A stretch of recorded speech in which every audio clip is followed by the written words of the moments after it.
Je suis dans la joie de vous retrouver pour parler des actualités chaudes de ce matin. Alors, on commence par quoi? On commence par l'arrestation de la femme de Jean-Marc Aboud. On a arrêté la femme de Jean-Marc Aboud. Vous savez vous-même l'opposition. Ah voilà, Tshisekedi commence à museler la bouche des opposants. On ne veut pas que les opposants puissent parler dans les pays.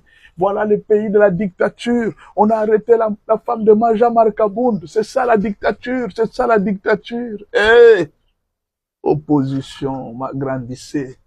Vous savez, quand vous faites l'opposition, vous êtes vu aussi sur le plan international. Ne soyez pas une opposition dans les faits de la rue. Quand vous êtes en train de faire l'opposition, ayez des preuves. Et vous avancez des preuves. Il ne faudra pas que quand vous dites des choses, il n'y a pas de preuves, il n'y a pas de... Vous êtes seulement juste là, tu sais que tout ça, vous dites des choses que vous ne contrôlez pas. Le problème, c'est que Jean-Marc Aboud avait acheté une parcelle sur l'avenue de l'enseignement. Dans cette parcelle, il avait installé son parti politique. Il se peut que cette parcelle aussi, Vital Kamerhe est venu aussi l'acheter à sa belle-fille Daouda Mpiana. Il a acheté la parcelle là-bas sur l'avenue de l'enseignement. Mais alors, il y a des gens qui sont venus, des gens de Vital qui sont venus, ils ont dit que c'est notre parcelle. Or, Jean-Marc Aboud aussi avait acheté cette parcelle. Mais au finish, ils se sont rendus compte que non. La faute n'est ni à Jean-Marc Aboud, ni à Vital Kamerhe. La faute se trouve à la personne qui a vendu la parcelle. Donc, il n'y a pas un problème. Ni entre la femme de Jean-Marc Aboud avec Tshisekedi, ni avec l'État, ni avec qui ceci. C'est un problème personnel. Il n'y a même pas un problème entre Jean-Marc Aboud et Vital Kamerhe. C'est juste un problème de la personne qui a vendu la parcelle. Et c'est là qu'on a appelé la femme de Jean-Marc Aboud pour l'écouter, l'entendre de ce qui s'est passé. Et voilà, l'opposition crie déjà. Non, on a muselé la bouche des opposants. Et en fait, il faut grandir. Il y a des choses qu'il faut grandir. Avant de faire un commentaire, vous êtes opposant. Essayez le temps de suivre les choses telles que ça se passe. Deuxième actualité chaude, c'est les sanctions contre le Rwanda. Vous vous rappelez de ce que Pero Luara a dit? Pero Luara a dit ceci, il a dit, Nanga doit faire attention. Ça commence toujours comme ça avec les gens sur le plan international. Ça commence toujours comme ça. Demain ou après-demain, vous allez apprendre qu'on va ramasser Nanga et puis on va le prendre. Oui. Les États-Unis, dans leurs enquêtes, en fait, c'est là qu'on a compris la guerre de Minembwe et la guerre de Rubaya. Je pense que nous avons condamné à tort les FARDC, Banza et les autres. Et même, vous avez même dit que Félix était complice dans cette guerre, on ne comprend pas, on avait déjà pris Minembwe et tout ça. Kagame n'est-il pas tombé dans un piège à Rubaya? N'est-il pas tombé dans un piège à Minembwe? Les Américains voulaient vérifier quelque chose. Parce qu'aux États-Unis, il y a un problème. On ne peut pas condamner quelqu'un, parce que Kagame est défendu aux États-Unis par plusieurs personnes. Kagame a fait alliance avec les Américains. Ne vous en faites pas, mes frères. Cette guerre ici, les Américains étaient dedans. Ils ont appuyé Kagame dans beaucoup de choses. Mais cette fois-ci-là, ils ne peuvent pas aujourd'hui renoncer à l'alliance avec Kagame sans avoir de preuves. On a essayé de convaincre que Kagame est en train de voler les minéraux au Congo. Beaucoup d'Américains ne sont pas d'accord. Ils disent non, non, nous ne sommes pas d'accord avec. On pense que c'est du trumpisme. Trump est en train de faire sa politique à lui. Alors Trump pouvait amener des preuves. La première preuve qu'on a amenée, c'est sur les minéraux de Rubaya. Vous avez vu l'attaque de Rubaya. Quand juste on a attaqué Rubaya, on a vu des mouvements de troupes. Beaucoup de soldats rwandais commençaient à monter. Les Américains étaient en train d'enregistrer. On a montré au Sénat, il dit voilà, vous avez dit que ce monsieur n'est pas. Regardez le mouvement des troupes. Il est là pour les minéraux. Il est là pour les minéraux. Alors il y avait un deuxième piège. Le deuxième piège, c'est Minembwe. On a attaqué Minembwe, on a attaqué. Là, ce sont le Blackwater et les FARDC, les Wazalendo. Attaquons Minembwe. Ils attaquent Minembwe, prenons Minembwe Centre. Quand ils prennent Minembwe Centre, aïe, aïe, aïe, aïe, on a vu des mouvements de troupes. Kagame commençait à venir. Ils ont compris que Kagame, c'est l'or. Qu'est-ce qu'il poursuit à Minembwe? Il poursuit à Minembwe l'or. Parce que tous les couloirs de Minembwe, Twagiza, Kaziba, vers Kamituga, vers les Maniema, c'est l'or. C'est plein d'or. C'est pourquoi vous allez voir, même les Chinois sont dedans. Les Américains, ce sont les minéraux d'or. Comment on appelle ça? Ces minéraux que les Américains viennent de frapper. Kazoba Mining ou bien quoi, Kazoba Gold, j'ai oublié le nom. Ils ont frappé l'usine de raffinerie d'or de Kigali. Cette usine-là vend principalement de l'or aux Chinois. Voilà pourquoi vous avez appris que non, il y avait des Chinois vers Minembwe, autour de le plateau et tout ça, les Kaziba, partout il y a les minéraux d'or. Les Chinois sont là. Et dans cette guerre, le Rwanda est en train d'appuyer tout l'or qui est en train d'être volé en RDC. Cet or est accompagné par des militaires rwandais. Ils amènent ça jusqu'à Kigali. Et les Américains voulaient vérifier quelque chose. Ils ont attaqué Minembwe. Quand on attaque Minembwe avec les barres. Donc, on a compris que Eric Prince est venu donner des preuves à Donald Trump pour massacrer, condamner Kagame. Maintenant, Kagame n'a pas été intelligent. Il est si cupide, si orgueilleux, qu'il n'a pas compris les jeux qui se jouaient. Lui, en prenant Minembwe, en bombardant, il pensait être les héros. Et vous savez comme les Rwandais, ils sont là, ils ont fui Minembwe. Ils ne savaient pas ce qui était derrière eux. Ils ne savaient pas que c'était au prix de leur nation qu'ils étaient en train de faire ça. L'or qui était leur richesse. Les Américains sont en train de vouloir prouver les Chinois, donc priver les Chinois de tous les ravitaillements des minéraux de la RDC. Mais pour ce faire, il faut qu'il y ait des preuves. Or, quand on a réuni les preuves, vous avez vu, les Américains quoi? Qu'est-ce qu'ils ont fait? Ils ont appelé les conseils de sécurité, réunion sur la RDC. Pourquoi? Ils avaient des preuves sur Minembwe, ils avaient des preuves sur Rubaya. Et tout ça, c'est pour montrer à la Chine. Il dit, toi aussi, tu es dedans. Tu es en train de faire des minéraux. Alors, nous ne voulons plus voir ça. Nous ne voulons plus le voir. Donc, si parfois vous êtes en train de poser des questions, mais pourquoi les choses de la RDC traînent? Pourquoi les Américains qui sont là? Non. Les Américains n'agissent pas comme ça. Avant d'agir, il faut avoir des preuves. C'est une nation où, si vous n'avez pas de preuves, vous ne pouvez pas condamner quelqu'un. Il fallait qu'on trouve assez de preuves. Ils en ont assez.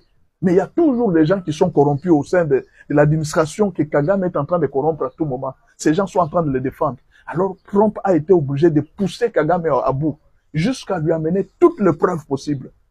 Et les preuves sont là. On a convoqué Kagame à Londres. Et la RDC a encore présenté d'autres preuves. Voilà. On a arrêté des expatriés chinois, des expatriés français. La RDC a amené des preuves de gens qu'on a arrêtés. Donc Minembwe, c'était un piège. On a piégé Kagame. Kagame est venu. Juste, on voulait voir les mouvements des troupes, comment il est en train de faire, pour qu'ils ne disent pas que je ne suis pas un RDC, je suis là pour défendre les Banyamulenge, je suis là pour défendre les FDLR. Or, à Minembwe, il n'y a pas de FDLR. Les FDLR, il n'y en a pas à Minembwe. Minembwe, les FDLR, c'était du côté de Goma. Si, c'était là que les FDLR étaient. Ce n'était pas Minembwe. On a trouvé que ce monsieur est en train de mentir. Et voilà, les Américains vont petit à petit. Aujourd'hui, c'est l'or de Kagame. Au fait, c'était le dernier espoir de Kagame. Il avait deux minéraux qu'il exploitait beaucoup plus en RDC, le coltan et l'or. Et maintenant, on vient de frapper l'or. C'est-à-dire, tous les pays qui sont alimentés par l'or de Kagame seront frappés, à commencer par le Qatar et les États-Unis. Et les chefs de l'entreprise, ils savent ce qu'ils sont en train de faire. C'est une frappe chirurgicale que les Américains font. Pour vous autres, peut-être vous allez dire, ah, pasteur, alors ça fait quoi? Non, on y va très lentement. Une histoire qui a commencé pendant 30 ans. Kagame a fait des racines et des racines. C'est un arbre qui a grandi pendant 30 ans. Vous pouvez vous imaginer que ce n'est pas facile de déraciner un tel arbre. Vous comprenez? On y va très lentement.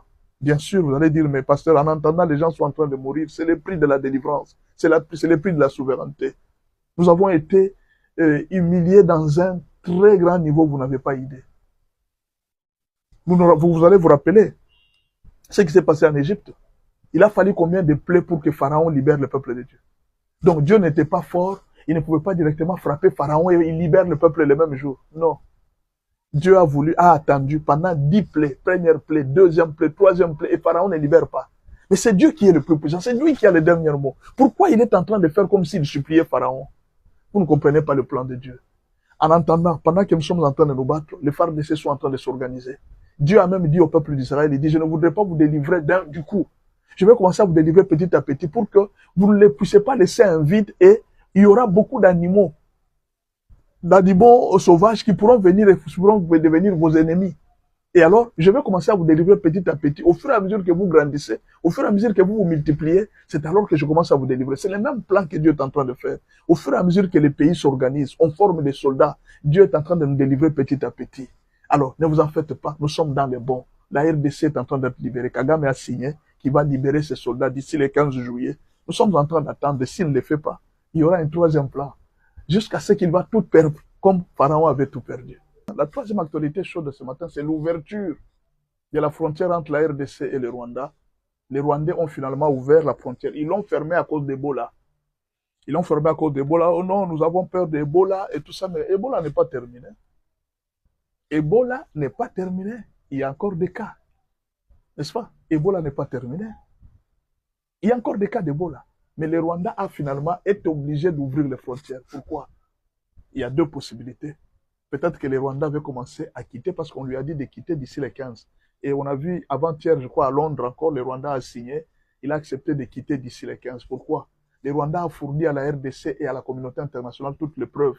À Rubaya et à Minembwe. Il a fourni encore beaucoup d'autres preuves, de sorte qu'il ne peut plus nier. Et là, s'il n'obtempère pas, il va tuer son propre pays. Le Rwanda va se retrouver par terre sans aucune porte de sortie. Et alors, dans cette situation-là de chaos, les Rwandais avaient, par orgueil, fermé la frontière pour dire que non, il y a Ebola en RDC, ils ne peuvent pas entrer par ici. Il n'y a pas de problème. Nous, on souffre seulement. Ebola, c'est nous. Nos richesses n'ont pas d'Ebola. Mais nos enfants, nous, nos frères, ont d'Ebola. Mais finalement, qu'est-ce qui se passe? Hier matin, je crois, on a annoncé aux Rwandais que la frontière entre la RDC et le Rwanda vient d'être ouverte. Waouh! Papa, il faut voir la fête. Il faut voir la fête des Rwandais. Des motards en train de klaxonner. Oh, oh, la frontière vient d'être. La frontière. Vous avez un problème avec la frontière? La RDC, c'est un pays pauvre. Vous êtes un pays développé. N'est-ce pas? La RDC, c'est un pays de merde. Vous êtes un pays, un paradis de la terre. Le Singapour de l'Afrique. Mais pourquoi vous êtes content quand on ouvre les frontières? C'est ça le problème. Les peuples ont besoin d'habiter ensemble. Le peuple a besoin de vivre ensemble. Mais les autorités veulent faire ce qu'ils veulent. Et là, c'est un signe, un message que le peuple vient d'envoyer à leur chef. Nous ne pouvons pas vivre sans la RDC. Nous ne pouvons pas vivre sans la RDC. Troisième actualité chaude de ce matin, c'est la déclaration de l'abbé Chollet. Vous savez, la Bible dit, une bouche qui parle beaucoup ne manque pas de péché. Abbé Chollet, en parlant, tellement qu'il a, je ne sais pas s'il a un problème contre la RDC, je ne sais pas. Tellement qu'ils sont habitués à parler des choses négatives du pays. Ils ne voient jamais des choses positives. Quand il y a la guerre, on ne peut pas... Non, parler seulement... Bon, pas même les choses négatives du pays. Parce que les choses négatives du pays, il y en a beaucoup. Nanga est en train de tuer, ils ne parleront jamais. Les Rwandais est en train de tuer, ils ne parleront jamais. Kabila est associé au Rwanda en train de tuer, ils ne diront jamais ça. Ils ne condamneront jamais ça. Les massacres de partout, tout ce que Kagame peut faire, ils ne peuvent pas condamner. Mais ce qu'ils condamnent, c'est seulement les problèmes que Tshisekedi fait. Et alors, il a voulu attribuer Ebola dans les comptes de Félix Tshisekedi, dans les bilans de Félix Tshisekedi. Écoutez ce qu'il a dit. Il dit ceci. D'ailleurs, ça c'est chaud. D'ailleurs, actuellement dans les pays, il y a plus de 1000 personnes qui viennent de mourir d'Ebola. Et la RDC ne voit pas les 1000 personnes qui meurent d'Ebola. La RDC est seulement en train de voir le problème de la Constitution. Est-ce que changer la Constitution, vous ne pouvez pas voir d'abord la situation des 1000 personnes qui viennent de mourir à cause d'Ebola? 1000 personnes mourir à cause d'Ebola. Mais les 10 000 personnes qu'on a tuées à Goma, on n'a jamais parlé de ça. Pourquoi seulement 1000 personnes qui viennent de mourir d'Ebola, vous avez pitié? Maintenant, le problème c'est quoi? C'est que jusque-là, Ebola n'a même pas atteint 300 personnes qui sont mortes. Il n'y a pas plus de 300 personnes qui sont mortes. Le nombre qu'on est en train de dire des morts, on parle de 1000 cas atteints, n'est-ce pas? 1000 personnes, 1046 personnes qui sont déjà atteintes, et puis on est en train de parler de près de 250 morts. Mais où est sorti le chiffre de Chollet qui a dit qu'il y a plus de 1000 morts qui sont morts d'Ebola? A-t-il commis une erreur?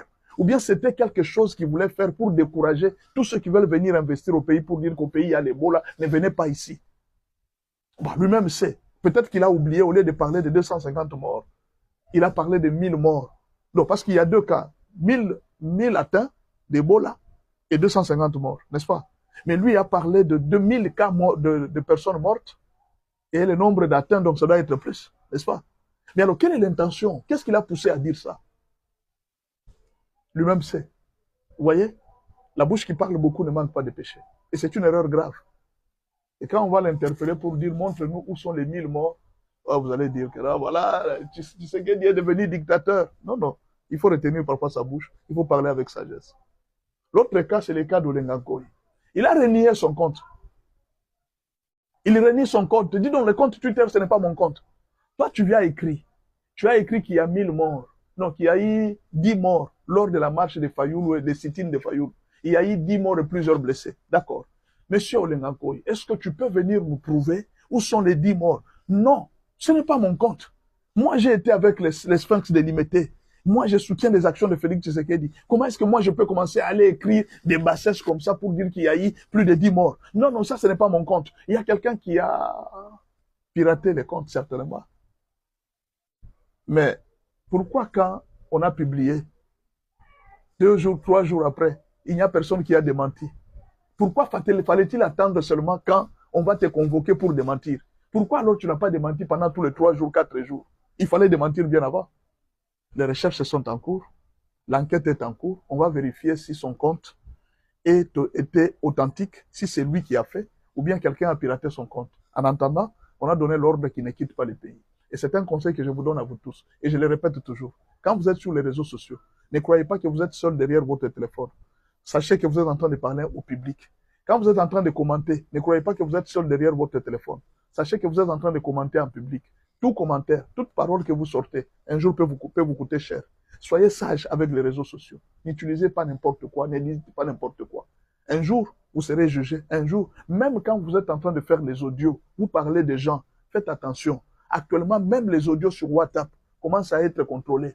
Faites attention avec les réseaux sociaux. C'est juste un conseil que je vous demande. Quand vous êtes en train de publier quelque chose, soyez responsable de ce que vous dites. Un jour, vous allez le regretter en voulant publier les choses par sentiment. Vous allez vous retrouver en prison et puis commencer à dire, ce pays ici, il y a la dictature. C'est pas la dictature, c'est toi qui n'es pas sage. Là, il est interdit de ne pas sortir dans le pays, alors qu'il était tranquille. Il mangeait son argent avec la 500 et autres. Et maintenant, là, il s'est fait des problèmes inutilement, juste pour soutenir l'insoutenable. Bon, je ferme la parenthèse. La dernière actualité de ce soir, de ce matin, l'actualité chaude, c'est la déclaration de Marcelo. Marcelo a fait une déclaration après la déclaration des pères de l'Église, donc des pasteurs de réveil. Marcelo a fait sa déclaration, il s'est distingué de tous les pasteurs. Pour lui, ce que les pasteurs ont déclaré là, non, il n'est pas pour. Non, non, non, non, ça ne les concerne pas. Ça, c'est Marcelo. Marcelo a dit non, non. Moi, ça ne me concerne pas. Moi, je préfère être neutre. Ça, c'est la lettre de Marcelo. Hein. Il a dit, moi, je préfère être neutre. Mais il y a quelque chose que Marcelo a dit. Le pasteur Marcelo a dit quelque chose. Vous voyez, il a dit ceci. Parce que les autres ont dit que nous soutenons le changement de la Constitution. Marcelo a dit non, non. Moi, je ne soutiens ni l'un des camps, ni l'autre camp. Je dois être neutre. Pourquoi? Parce que je dirige des membres qui sont de Fayoulou, et je dirige des autres qui sont de la majorité et de la minorité. Donc, moi, je préfère être neutre. Alors, suivez maintenant la lettre de Marcelo. Qu'est-ce qu'il dit? En tant que père spirituel de tous, je porte dans mon cœur toutes les personnes, quelle soit leur conviction, leur sensibilité ou leur appartenance. À l'Église, nous prions ensemble. Des personnes proches du pouvoir, de l'opposition, ainsi que beaucoup d'autres citoyens sans engagement politique particulier. Choisir un camp contre un autre reviendrait à diviser la famille spirituelle que Dieu nous a confiée. Voilà. C'est ce que Marcelo a dit. Il n'a pas choisi un camp. Il a cherché à être neutre. Ça, je pense que c'est une réponse pour dire aux autres, pour dire que pourquoi vous pouvez être du camp. Donc, apparemment, il y a des gens qui pensent que le changement de la Constitution, c'est être le camp de Félix Tshisekedi. Ne pas changer la Constitution, c'est être le camp de Fayoulou. En fait, ça devient comme une sorte de division. Donc, il n'y a pas un problème de patriotisme dedans, c'est un problème de camp. Vous devez choisir un camp. Mais toutefois, Marcelo a dit ceci. Mon engagement profond reste du côté de la justice, du côté de la paix, de l'égalité, du développement de notre nation, du respect de la dignité humaine et du bonheur du peuple congolais. C'est ça son engagement, c'est ça son soutien. Le pasteur Marcelon dit, mon engagement profond reste du côté de la justice, de la paix, de l'égalité, du développement de notre nation, du respect de la dignité humaine et du bonheur du peuple congolais. Alors, le problème, c'est lequel? Ce que le pasteur Marcelo a oublié peut-être de mentionner, c'est que même dans cette vie, si vous êtes même du côté de la vérité, vous aurez toujours des ennemis. Si vous êtes même du côté de la paix, vous aurez toujours des ennemis. Si dans ce pays, vous êtes du côté de la justice, vous aurez toujours des ennemis. Donc, il est impossible sur la terre de vivre sans appartenir à un camp. Même quand vous êtes dans les camps de la vérité, vous aurez des soucis. Aujourd'hui, il y a plusieurs nations. Par exemple, le Rwanda, ils n'aiment pas le développement de la RDC. Dès que vous dites que non, je suis pour le développement de la RDC, vous devenez ennemi de ceux qui n'aiment pas le développement de la RDC. Donc, il est difficile, impossible de ne pas choisir un camp. Merci beaucoup et à la prochaine.